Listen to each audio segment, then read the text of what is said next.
Alright folks, this is a best of one here, the ZOTAC Cup, and spawning here in the lower left corner of Star Station, it's going to be Roxkis.Livezerg. And in the upper right hand corner, looking sparkly in the blue trunks, he has 2 arms and a body made of rock. It is everyone's favorite Pokemon, GEODUDE.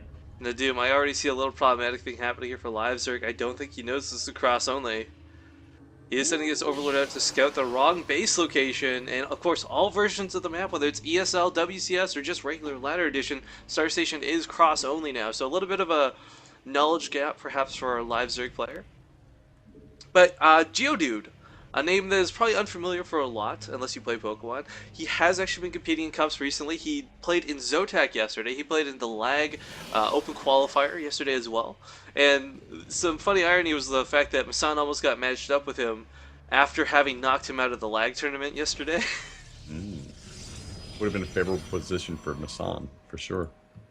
Yeah, so I mean, GEODUDE's not an unknown guy. I've not seen him. I've not casted before, I should say, personally, but I'm really interested to see how he plays because he's definitely trying to get into the tournament scene.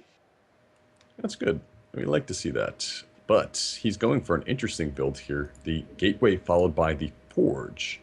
So I mean, I guess he's leaving the door open to make some cannons here potentially, but he could get that early Zealot out, send it across the field to assault drones and that first queen that does make its way down to the natural hatchery. And I'm really liking the fact that we're not seeing just straight up Forge fast expands anymore in PvC. This is a nice deviation with Heart of the Swarm, which brings you some more utility with the Mothership Core, with the different options that Protoss has from the air as well. So cool to see. I think you're right about those cannons, Doom. Yep. He isn't going to wall himself in, though. I think he is actually just on the other side, yeah. Trying to bait out where the drone goes. I don't know if he can do it, though. Oh my god, this is sick, because guys, this isn't a full-on, well, it is a full-on cannon rush, but with the gateway behind this, you can actually try and recover from this, but uh-oh, GEODUDE, you have to put out another pylon right here if he wants to stay in. It's going to cancel these two, put one more down, I imagine. No. Cancel at least one of them. Oh no, Doom, and he's on the wrong side of the cannon with that probe. Well, he can just build another cannon, I think, where that pylon's going to drop. Ooh, well, he's going to try to, he's got to get this probe out of there. Oh, he mineral walks through it. Oh my god. He's going to start killing drones. Frickin' the second cannon's about to complete as well. This natural hatchery is going to be under assault. There's so much money invested in this. This is way more than the cost of the hatchery. Each pylon 300 minerals, each cannon 150. This is 600 minerals trading out for 300. I don't know that that's really worth it, Doom. Well, we're going to have to see. He will have a wall off back at his main, so he won't be under any type of pressure there. He can literally just get the Zealot out and pretty much be okay, although his does have to have... Oh, dude, Livezerg doesn't... Pylon build. He doesn't know this is cross only. Sending links to the wrong spot there. Queen falls. Oh, you gotta keep that alive. This is so looking terrible for Livezerg. And this, no other way to put it. The probe is still alive even. This puts an upside down smile on my face because I've seen Livezerg play some really nasty good games, and quite frankly, I'm a little bit disappointed he's handled this so poorly. Now, this doesn't mean he's out of the game just yet. This sucks for Livezerg. There's no question about it. Combination of not knowing where the the spawn points were matched with the fact that there is this wall off solid at home for GEODUDE. Livezerg can Zealot. You could try and go for some one-base Nidus off this, and it can still work, as again, his opponent dedicated so many resources to deny the natural. Yeah, this is a stick situation. He doesn't have a queen out in the field. Zealot is moving its way into the main base, going to start attacking drones, further disrupting his income. Actually, just going to go for the queen here. Oh, he'll actually get the queen if there's no assistance. There we go. One Zergling and drone, yep. Yeah, a Zealot and a queen head on, Zealot wins. Especially if the queen ejects halfway through the fight. And look at GEODUDE, just trying to take a sneaky base to lower right. Oh no, it's actually just scouting out to lower right, making sure that his opponent doesn't have a sneaky base himself. Yo, he may have wanted. Like this. He may have wanted to though, but with the Overlord there from Livezerg, it's definitely going to prevent him from doing so. But he's just going to forgate him. That's his follow-up. Can't blame him. He did a lot of damage with those cannons. He knows that his opponent also is going to. Yeah, there's the Roach Warren. No layer attack started here. Doom, he's also got no gas. There's no chance at Nidus, and I've not seen one base Roaches work with no Nidus to match with them.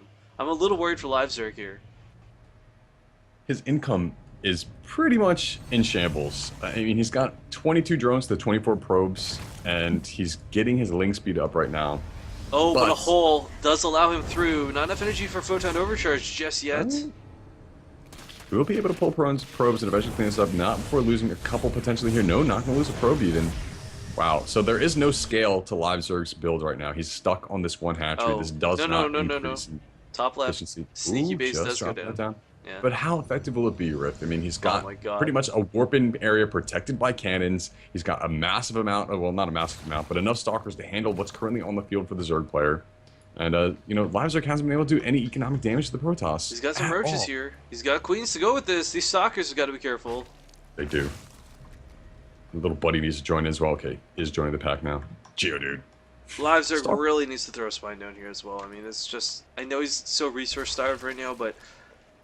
A spine It's only going to get worse. Yeah. I mean, Zerglings it's only in the going to main get still being quite a pain. If these Zerglings had speed, he'd have picked off a couple probes already, I guarantee it. Yeah. The reason I say it's going to get worse is because the probe has scouted out the hatchery to the upper left-hand corner. and He sees it. He's going to cannon it. Oh, that's so irritating. He does have a decent swell of units here in his main base. He can't really attack into the cannons down here, though, especially considering that there are 3 more zealots being warped in. He also has no idea if a sentry's there, and if he gets force field on the ramp, that's the end of his army. Yep. This is a hairy situation, but he's staying calm. Oh, Doom, actually, I like this first out of GeoDude. He let this complete. He's probably going to let it saturate a little bit, too, and then warp some units in. Yep. Single zealot.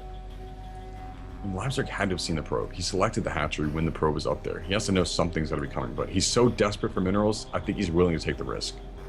Now, this is actually kind of good for Livezerg, though. The hatchery, he needs to get this hatchery running, but if he sees there's a lot of zealots up here, he may just try to break into the natural.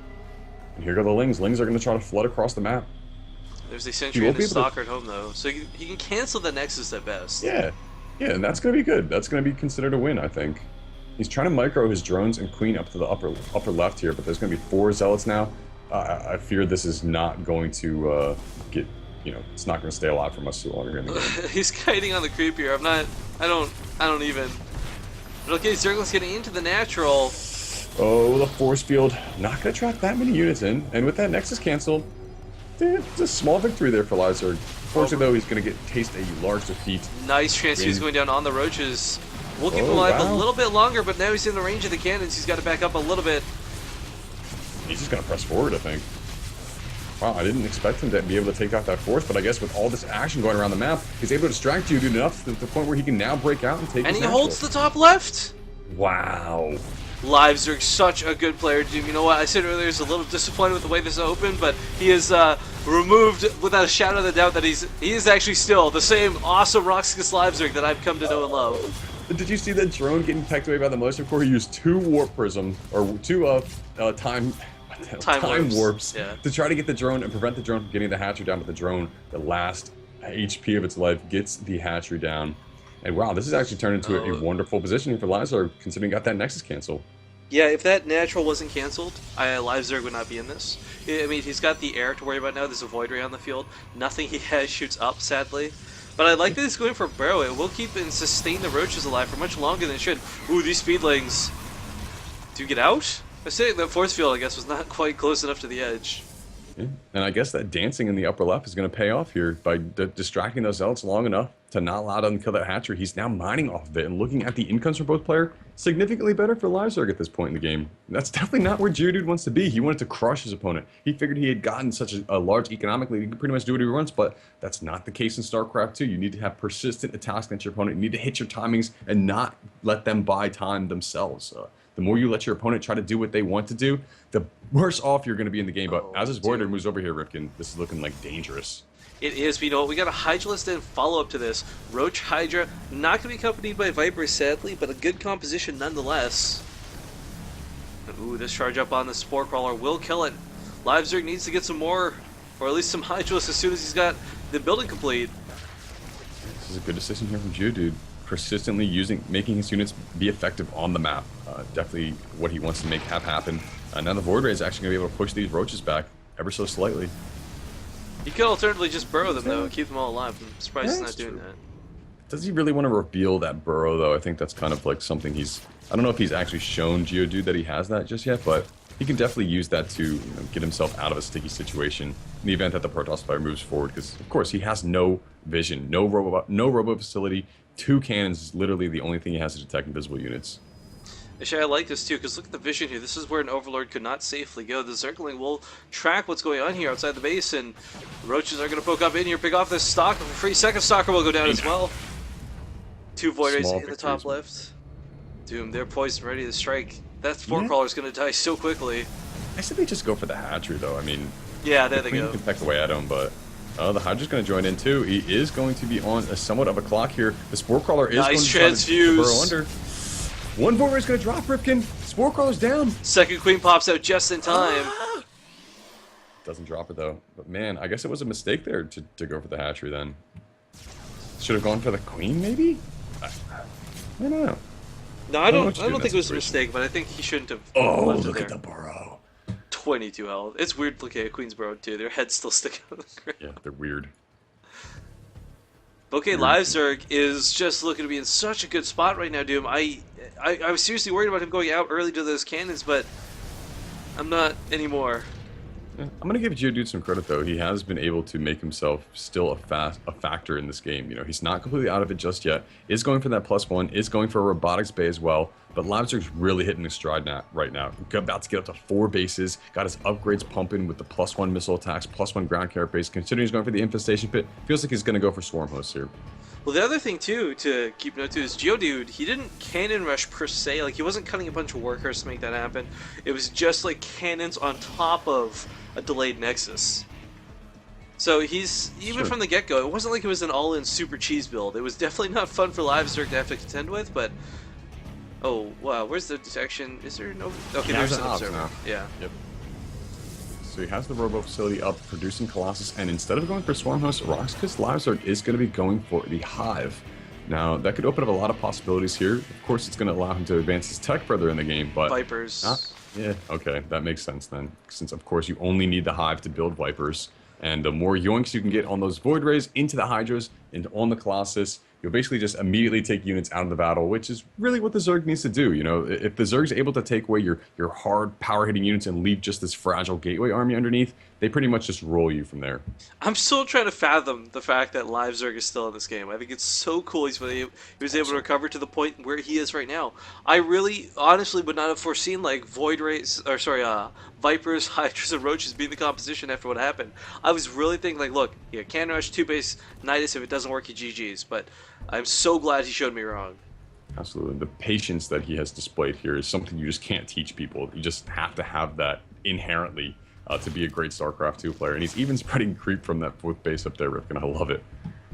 That's so cool, because of course right now it's really impossible, quite frankly, to defend that base, but there's a really nice catch to this base, because if his Protoss opponent attacks into the upper left, he moves into, like Livezerg then moves into the upper right and catches his base unguarded. So unfortunately, GeoDude, there's a reason he has not been able to attack that base to this point.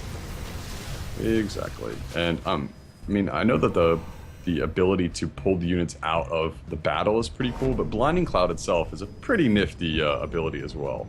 It's really cool, but it works more like Sentry Force Fields too. It just creates zoning in the fight rather than anything else. But with Colossus on the field, with Void Rays on the field, he absolutely needs to dedicate to Abducts. If he throws down Blinding Clouds, he's going to lose that fight. Alright. So it has not consumed just quite yet. There we go. Now we're going to start consuming on his Hive and that Macro Hatchery to get some more energy on those Vipers, allow them to do what they do best. Roach Stalker battle is going to go way of the Stalker here in the middle of the field.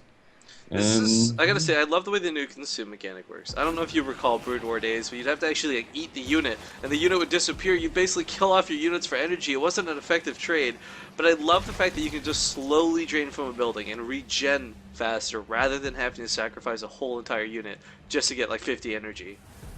It's pretty interesting. It reminds me of Warcraft 3. I can't remember the unit that did this, but similar, something similar. I'm gonna guess Undead. I haven't played Warcraft 3 in God knows how long. No, I don't even know if it was similar in any way, but okay. Dude, my Warcraft 3 strategies were A, go Night Elf, B, Mass Archer, C, cheese win in the game. Like, screw you. You probably made freaking whatever they were called. Those things that had Cyclone and Fairy Fire. No, dude, no, just archers, tier 1 bananas. But okay, big fight in the middle of the field. They're gripping in the Colossus. Oh my god, dude, another Colossus goes down so quickly. Now GeoDude does have some voideries, and the zoning from these force fields doing a great job, but can GeoDude break this is a big question. Well, the force fields are doing a great job here. This is a somewhat of a choke here for the Zerg player. Not the most optimal situation to be engaged in, but GeoDude is just going to have to tap out, knowing he can't replenish his army. And Livezerg take another victory. Another win for Zerg today.